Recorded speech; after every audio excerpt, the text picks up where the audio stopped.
Standing vigil over the boundless blues of the eastern seaboard, forever committed to seafarers, I have witnessed the journey of adventure, trade, culture, fortitude, valor and victory at sea. I am the Dolphin Lighthouse. For centuries, the East Coast has witnessed the rich maritime heritage of India.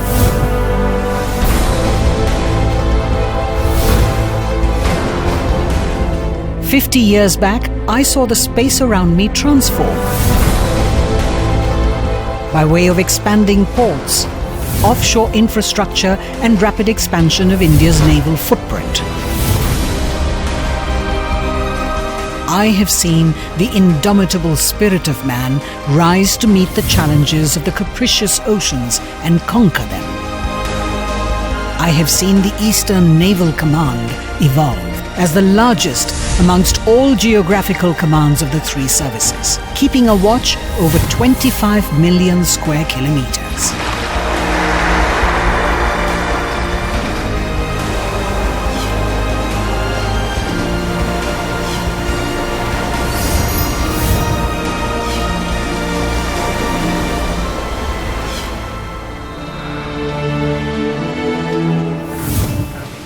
Buddhist texts dating back to 600 BC mention navigation in the Bay of Bengal and Indian Ocean by Indian mariners. During the rule of the Kalingas, maritime expeditions were sent off to Sri Lanka, Indonesia, China, Myanmar and Japan. During the 10th and 11th centuries, the Chola Empire expanded to Southeast Asia. King Rajendra Chola is often referred to as the king who looked east 1,000 years ago. Historical wonders like the Angkor Wat and Bali temples stand testimony to the maritime reach and spread of culture. It is befitting then that India's new naval command be born on the East Coast. The birth of the Eastern Fleet was followed closely with a baptism by fire. The Eastern Fleet was born into battle, just in time to play a pivotal role in the 1971 Indo-Pak War. Despite its nascent state, it got the directive and freedom to attack. And attack it did, to destroy the enemy. The Eastern Fleet's orchestrated performance involving all elements on the surface of the sea, under the sea, amphibious landings and strikes from the air led to a total blockade of East Pakistan. With their lifelines cut off from the sea, enemy forces capitulated, resulting in a resounding victory for India and the birth of a new nation, Bangladesh. Time and tide wait for no man, they say. Yet, I must wait and watch, committed to keep safe and secure the seas for national prosperity at all times and in the tides to come. A sense of responsibility I share with the Eastern Naval Command.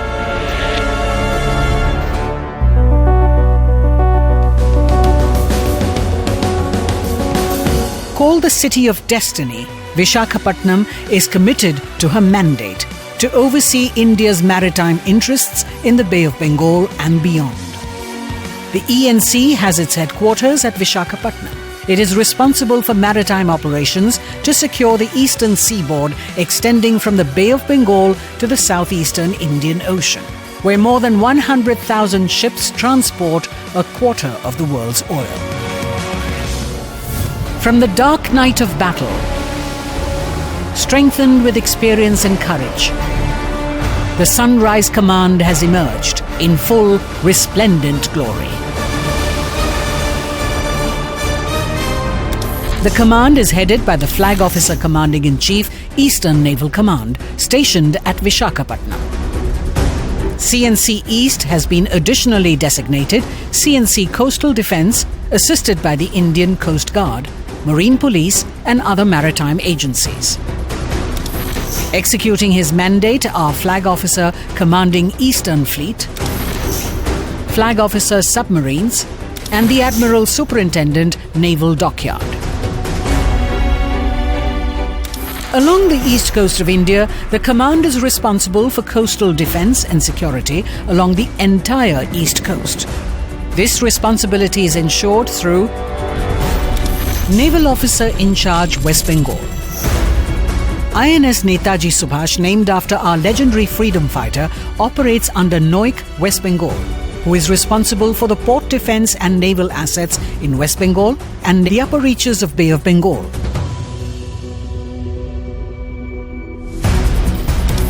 Naval Officer in Charge, Odisha. The commanding officer, INS Chilka, is also designated as NOIC Odisha. He is responsible for security and support to the naval ships, submarines and aircraft deployed at ports and air stations in Odisha.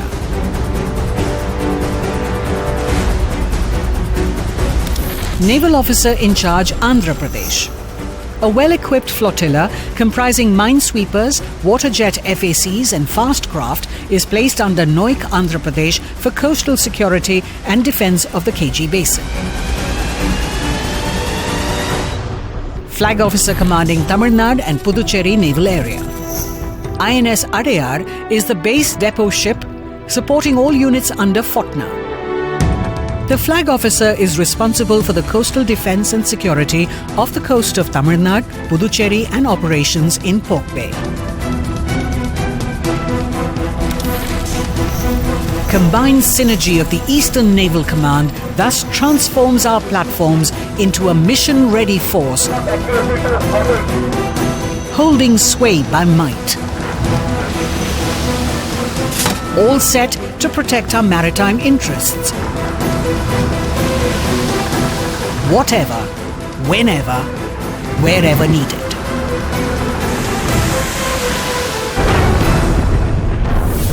In recognition of its gallantry and selfless service, the Eastern Naval Command was presented with the President's Colour in 1987.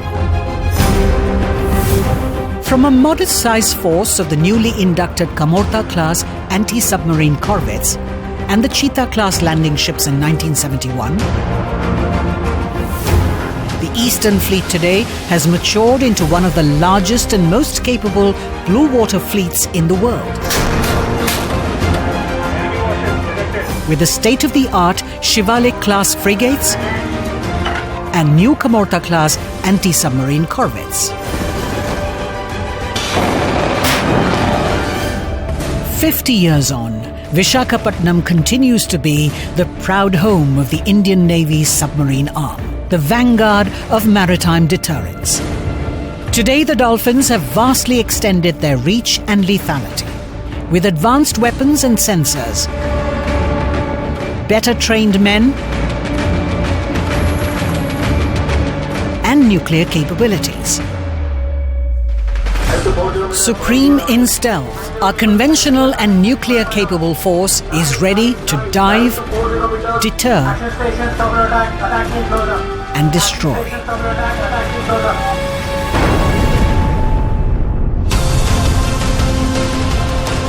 To complement the warfighting capability over the years, ENC has established 3 potent naval air stations: INS Dega at Visakhapatnam, INS Rajali at Arakonam,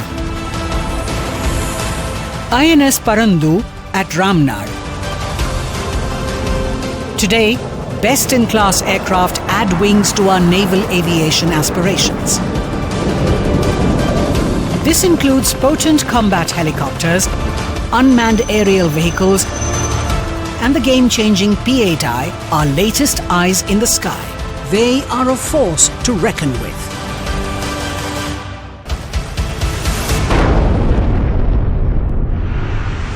The Special Ops team of our combat arms is the Marine Commando Force, also called MARCOS. It was born during Operation Pavan in Sri Lanka. Specialized in counter-terrorism, combat, search and rescue,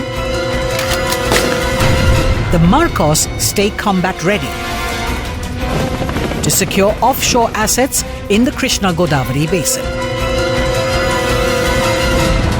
the Marcos are ever ready to protect our maritime interests and undertake surgical strikes behind enemy lines. Standing here, I continue to observe ENC at the forefront as the net security provider in the region. The Eastern Naval Command stands at the threshold of transforming these capabilities into action-oriented roles. The Eastern Naval Command acts as a shield when our friends and neighbors are under threat.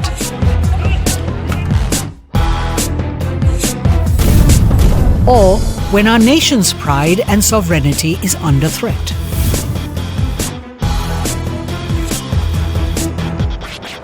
We safeguard our waters, trade routes, and marine resources from maritime terrorism and piracy.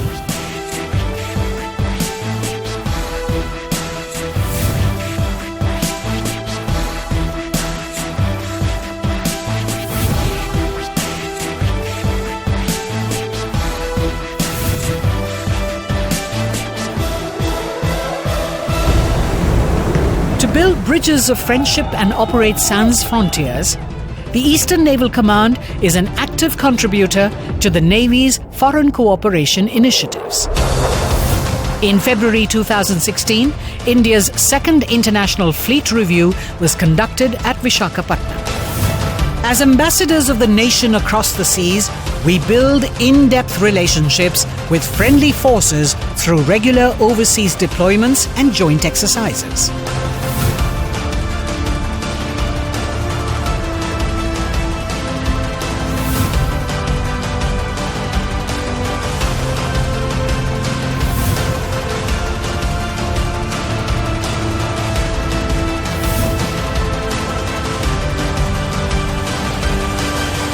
Our combat-ready force is forever ready to be the first responder in times of disaster and natural calamity.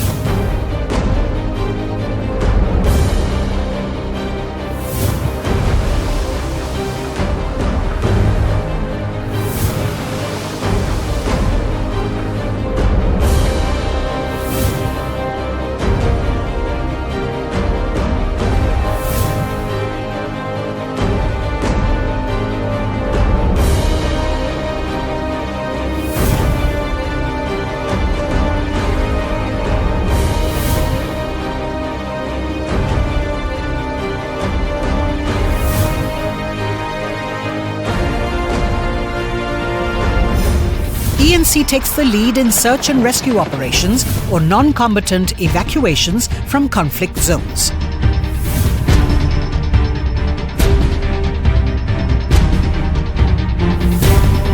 The Eastern Naval Command forms a key pillar of the Indian Navy's mission-based deployment. Ships and long-range maritime patrol aircraft are deployed 24/7 in the North Bay of Bengal,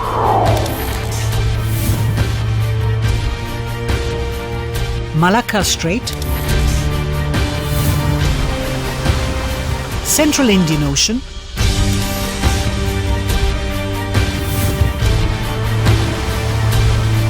and Southeastern Indian Ocean.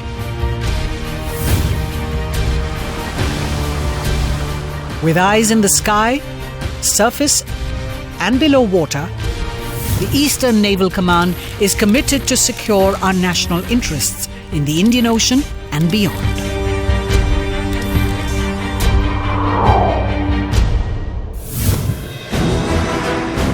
Today, our combat arms are efficiently backed by meticulously professional support services.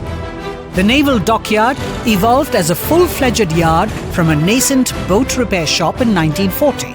Today, this modern, agile, and technology-driven facility includes a wide range of state-of-the-art fabrication and repair workshops. The Fleet Maintenance Unit keeps our battleships razor-sharp and battle-ready, and includes our trials and testing teams. INS Exila provides facilities to overhaul marine gas turbines. Efficient and timely logistics support to our operational units is ensured by a modern and well-stocked material organization. The Naval Armament Depot takes care of all armament and related requirements.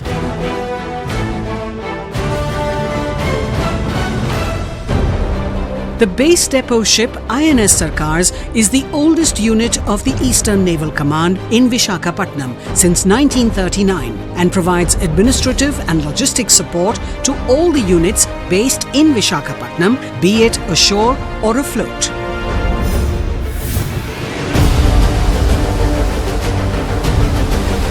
Five decades of building a formidable force. We at the ENC believe it is the man behind the machine that matters. He is the one who wins battles and creates history. For our sea warriors, we have set an impeccable standard of learning and living. Commissioned in 1962, today INHS Kalyani under ENC has transformed into an ultra-modern healthcare facility. While warriors sail the seas, the Navy Wives Welfare Association of the Command shoulders the responsibility of community welfare and well-being.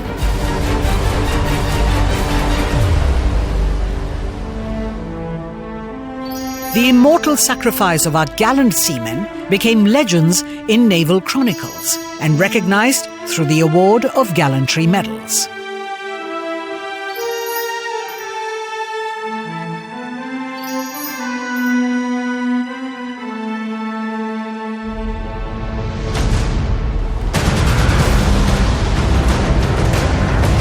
"50 years of dedicated service to the nation, of commitment and courage, of perseverance and perfection." Today, the Eastern Naval Command is poised and steady on course to ensure that India's maritime interests remain safe and secure. We have the will and the means to do whatever it takes to safeguard our shores, our waters, economic interests, our overseas interests, and our nationals. As a multidimensional, multispectral and network force, we vow to keep the Eastern Shield up and the Eastern Sword sharp.